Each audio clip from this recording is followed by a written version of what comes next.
നമസ്കാരം. വയനാട് ദുരന്തം നടന്നിട്ട് 1.5 വർഷങ്ങൾ പിന്നിടുന്നു. ഈ 1.5 വർഷങ്ങൾ കഴിഞ്ഞിട്ടും ദുരന്തബാധിതർക്ക് വീട് ഒരുക്കി കൊടുക്കാൻ പിണറായി സർക്കാരിന് കഴിഞ്ഞിട്ടില്ല.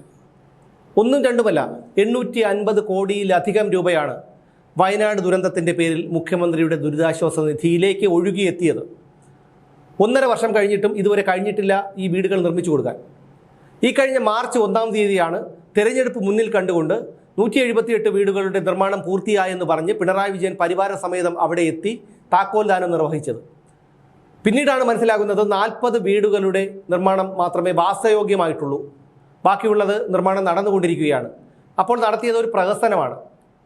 പൊതുഖജനാവിൽ നിന്ന് കോടിക്കണക്കിന് രൂപ ചെലവഴിച്ച് വയനാട്ടിൽ ദുരന്തബാധിതർക്ക് വീട് കൊടുക്കാൻ നമ്മളല്ലാതെ മറ്റാരുണ്ട് എന്ന് ചോദിച്ചുകൊണ്ട് പിണറായി വിജയന്റെ തിരുമോന്ത വെച്ച ഹോർഡിങ്ങുകൾ കേരളത്തിൽ അങ്ങോളം ഇങ്ങോളം സ്ഥാപിച്ചു. ഇപ്പോൾ പുറത്തു വരുന്ന കാര്യം നിങ്ങളെല്ലാവരും അറിഞ്ഞിട്ടുണ്ടാവും. അവിടെ KT നൗഫൽ എന്ന് പറയുന്ന ഒരു മനുഷ്യന്റെ, ടൗൺഷിപ്പിൽ വീട് കിട്ടിയ ഒരു മനുഷ്യന്റെ വീടിന് വിള്ളൽ വീണിരിക്കുകയാണ്. നിർമ്മാണം നടന്നുകൊണ്ടിരിക്കുന്ന തന്റെ വീടിന് വിള്ളൽ വീണെന്ന് നൗഫൽ പരാതിപ്പെട്ടത് ഉത്തരവാദിത്തപ്പെട്ട ഉദ്യോഗസ്ഥരോടാണ്. അതിനുശേഷം ഇത് മാധ്യമങ്ങൾ അറിഞ്ഞു. മാധ്യമങ്ങൾ അറിഞ്ഞത് വലിയ വാർത്തയായി. പിന്നീട് നൗഫലിന് നേരിടേണ്ടി വന്നത് വലിയ ആക്രമണമാണ്, സൈബർ ആക്രമണമാണ്. അന്തംഗമികളൊക്കെ വളരെ മോശമായിട്ടുള്ള രീതിയിൽ യാതൊരു മനുഷ്യത്വവും നൽകാതെ അദ്ദേഹത്തെ ആക്രമിച്ചു. ഈ വാർത്തകൾ പുറത്തു വന്നതിന് ശേഷമാണ് മന്ത്രി K. രാജൻ അവിടെ എത്തി ഒരു പ്രഹസനമൊക്കെ നടത്തിയത്. രാജന്റെ ആ പ്രഹസനം കണ്ടപ്പോൾ ഓർമ്മ വന്നത് മുമ്പ് MP നികേഷ് കുമാർ തൊട്ടിയും കയറും ഉണ്ടായിരിക്കെ കിണറ്റിലിറങ്ങി വെള്ളം പരിശോധിച്ച കാഴ്ചയാണ്. എത്ര വിഡ്ഢികളാണ് ഇവരൊക്കെ എന്ന് ഓർക്കണം. അവിടെ വന്നതിന് ശേഷം ഈ രാജൻ മാർക്കർ കൊണ്ട് വരച്ചിരുന്ന ആ ഭാഗം മാത്രം മായ്ച്ചു കളഞ്ഞിട്ട് അവിടെ യാതൊരു വിള്ളലുമില്ല എന്ന് സ്ഥാപിക്കാനാണ് ശ്രമിച്ചത്. അയാൾ നൗഫലിനെ കാണാൻ ശ്രമിച്ചില്ല, നൗഫലിനോട് കാര്യങ്ങൾ ചോദിച്ചില്ല. പിന്നീട് നൗഫലിന് നേരിടേണ്ടി വന്നത് കടുത്ത ആക്രമണമാണ്. പലരും പറയുന്നത്, ഈ അന്തംഗമികളായ പലരും ഇത്തരത്തിലുള്ള പോസ്റ്റുകൾക്ക് താഴെ വന്ന് കമൻ്റായി പറയുന്നത്, വേണമെങ്കിൽ കോൺഗ്രസിൻ്റെ വീട് നൗഫൽ വാങ്ങിക്കോട്ടെ എന്നാണ്. അയാളൊരു പ്രവാസിയാണ്.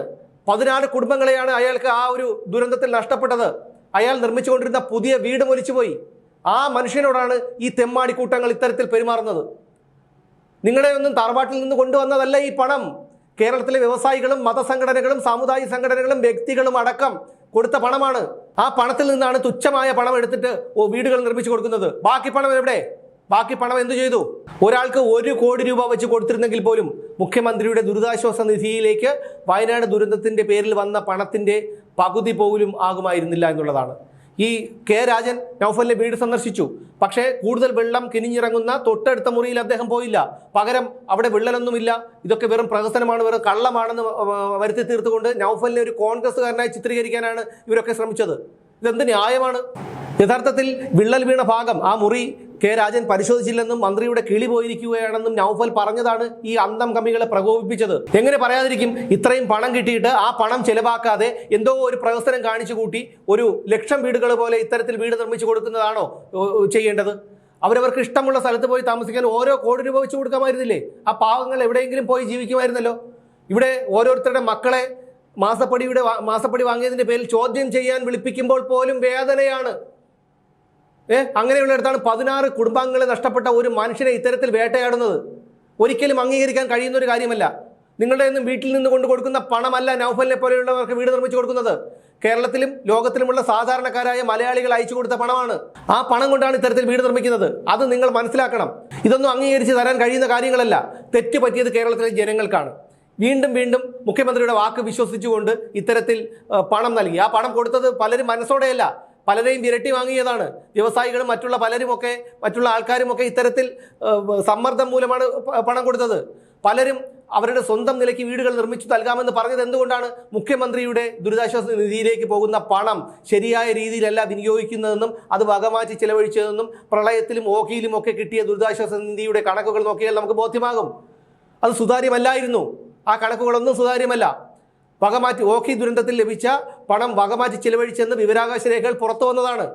അപ്പോൾ ഇത്തരത്തിൽ പണം, ഈ ഒരു ദുരന്തത്തെ പോലും അത് കച്ചവടമാക്കാൻ അല്ലെങ്കിൽ തങ്ങളുടെ നേട്ടമാക്കാൻ ശ്രമിക്കുന്നത് മനുഷ്യത്വരഹിതമായ ഒരു പ്രവർത്തനമാണ്. ഇതൊന്നും മനസ്സിലാക്കാതെയാണ് നേതാക്കൾക്ക് വേണ്ടി ഇത്തരത്തിൽ നിങ്ങളൊക്കെ ഓരിയിടുന്നത്. അല്പമെങ്കിലും മനസാക്ഷി ഉണ്ടെങ്കിൽ നൗഫൽ എന്ന ആ മനുഷ്യനെ വെറുതെ വിടണം. ഈ കോൺഗ്രസിന്റെ വീടുകൾ ചെന്ന് വാങ്ങാൻ പറയുന്നുണ്ടല്ലോ നിങ്ങൾ. ഇത് ആരുടെ ഔദാര്യമല്ല, പിണറായി വിജയന്റെ ഒന്നും ഔദാര്യമല്ല. ഇത് ജനങ്ങളുടെ പണമാണ്. മുഖ്യമന്ത്രിയുടെ ദുരിതാശ്വാസ നിധിയിലേക്ക് കിട്ടിയ പണമാണത്.